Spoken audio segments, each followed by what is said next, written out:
শুরুতেই থাকছে ভারতের অবিলম্বে সীমান্ত হত্যা বন্ধ করা উচিত বলছে বিএনপি নেতা মির্জা ফখরুল। আরও জানাবো, বাংলাদেশ সীমান্তে অতিরিক্ত বিএসএফ মোতায়েন, সতর্কতা জারি। এবারে জানিয়ে দিব তিস্তার পানি সমস্যা সমাধানে কাজ করছে সরকার, জানাল উপদেষ্টা আসিফ। আরও জানাবো, ঢাকার 2 কলেজে ছাত্রদলের বিক্ষোভ, ককটেল বিস্ফোরণ। এবারে জানিয়ে দিব যেখানেই অন্যায় সিন্ডিকেট চাঁদাবাজি দেখব আমরা তা উপড়ে ফেলব, হুঁশিয়ারি সার্জিসের। সব শেষে জানিয়ে দিব পুলিশ আসার খবরে পালালেন সাবেক এমপি। শুনছিলেন হাতে পাওয়া গুরুত্বপূর্ণ আপডেট সংবাদের শিরোনাম, এবারে বিস্তারিত। তবে তার আগে অনুরোধ রইল ভিডিওটিতে একটি লাইক দিন এবং কমেন্ট করে জানিয়ে দিন ভিডিও সম্পর্কে আপনার মূল্যবান মতামত। আরও জানিয়ে দিন ভিডিওটি কোথা থেকে দেখছেন বা কোন জেলা থেকে দেখছেন। ভারতের অবিলম্বে সীমান্ত হত্যা বন্ধ করা উচিত, সিলেটে বিএনপি নেতা মির্জা ফখরুলের মন্তব্য। বিএনপির মহাসচিব মির্জা ফখরুল ইসলাম আলমগীর অবিলম্বে সীমান্ত হত্যা বন্ধ করার জন্য ভারতের প্রতি আহ্বান জানিয়েছে। আজ বুধবার সন্ধ্যায় সিলেটের ওসমানী আন্তর্জাতিক বিমানবন্দরে সাংবাদিকদের প্রশ্নের জবাবে এমন মন্তব্য করেন। বিএনপির মহাসচিব বলেন, আমরা সব সময় সীমান্ত হত্যার বিরুদ্ধে কথা বলেছি। আমরা মনে করি ভারতের অবিলম্বে সীমান্ত হত্যা বন্ধ করা উচিত। বিএনপি নেতা আরও বলেন, আমাদের এখন মুক্তির আবেগ। আমরা একটা ফেসিবাদের হাত থেকে মুক্ত হয়েছি, সেই সঙ্গে গণতন্ত্রের জন্য কাজ করছি, সুন্দর ভবিষ্যতের জন্য কাজ করছি আমরা সবাই। বিএনপি নেতা আরও বলেন, সিলেট সফর উপলক্ষে তাকে স্বাগত জানাতে বিমানবন্দরে উপস্থিত ছিলেন বিএনপির স্থায়ী কমিটির সদস্য গয়েশ্বর চন্দ্র রায়, কেন্দ্রীয় সদস্য মিজানুর রহমান চৌধুরী, সিলেট জেলা বিএনপির সভাপতি আব্দুল কাইয়েম চৌধুরী প্রমুখ। বাংলাদেশ সীমান্তে অতিরিক্ত বিএসএফ মোতায়েন, সতর্কতা জারি।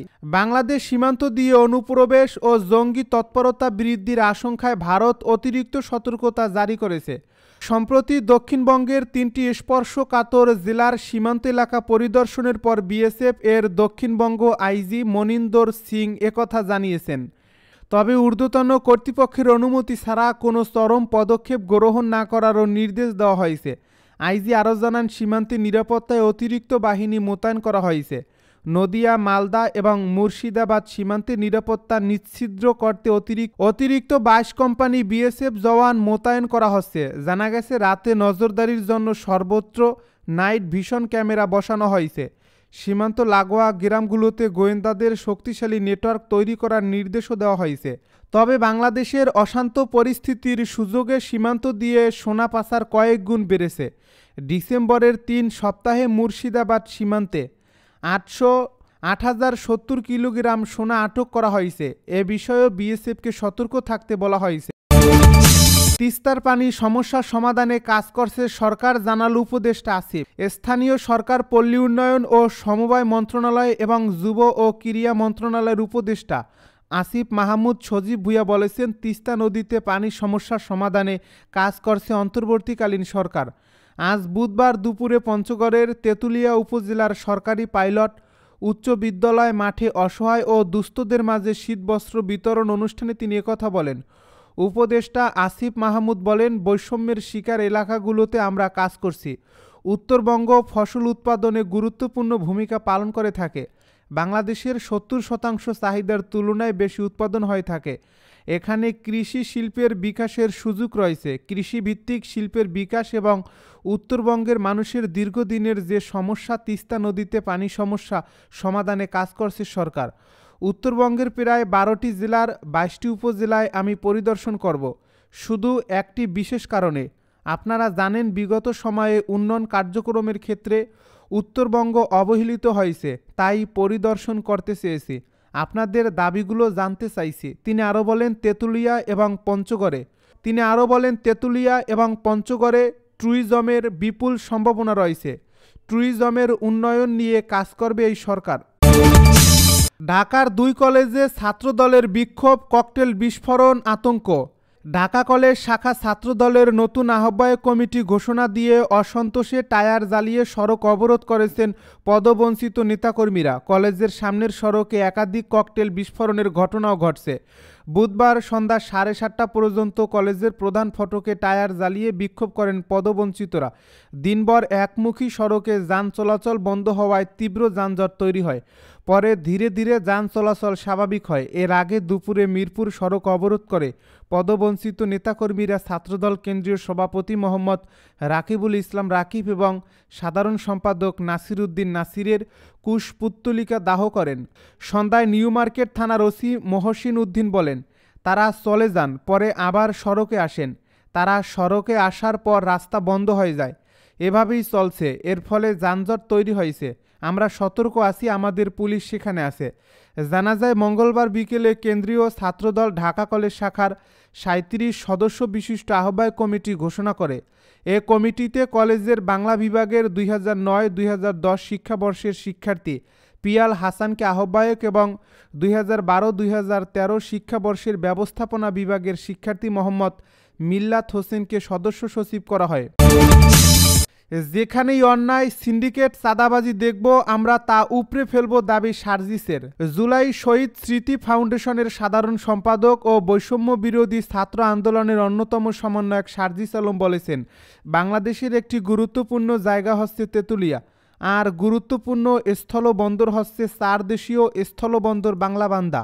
আমরা যখন খোঁজ নিয়ে দেখি ওই স্থলবন্দরের ইজারা দিয়ে যত কর্মকর্তা কর্মচারী সেগুলো সব খুলনা বিভাগ থেকে আসা।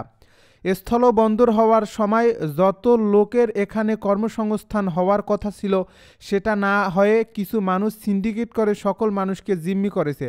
আজ বুধবার দুপুরে পঞ্চগড়ের তেঁতুলিয়া উপজেলার সরকারি পাইলট মডেল উচ্চ বিদ্যালয় মাঠে অসহায় ও দুস্থদের মাঝে শীতবস্ত্র বিতরণ অনুষ্ঠানে তিনি একথা বলেন।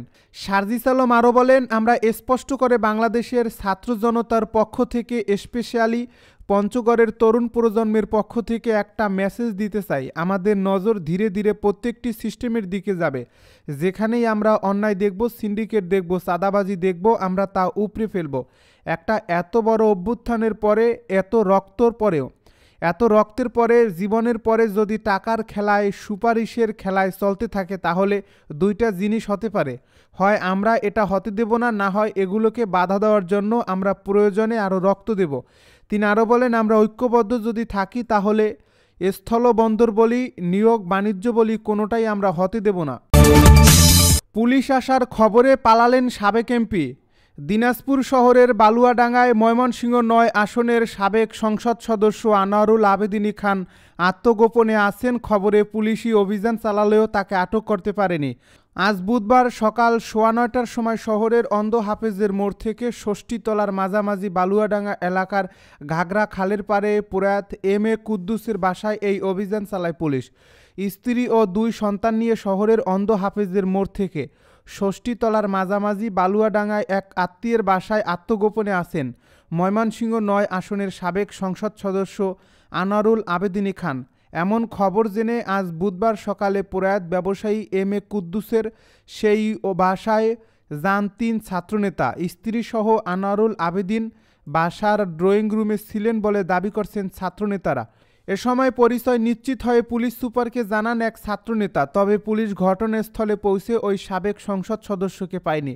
ঘটনাস্থলে থাকা দিনাজপুর বৈষম্য বিরোধী ছাত্র আন্দোলনের নেতা অন্তু খান বলেন, গোপন সংবাদের ভিত্তিতে আজ সকাল 9:10 আমরা 3 শিক্ষার্থী ওই বাড়িতে যাই। যখন আমরা প্রবেশ করি তখন ড্রয়িং রুমে ছিলেন সাবেক সংসদ সদস্য ও তার স্ত্রী।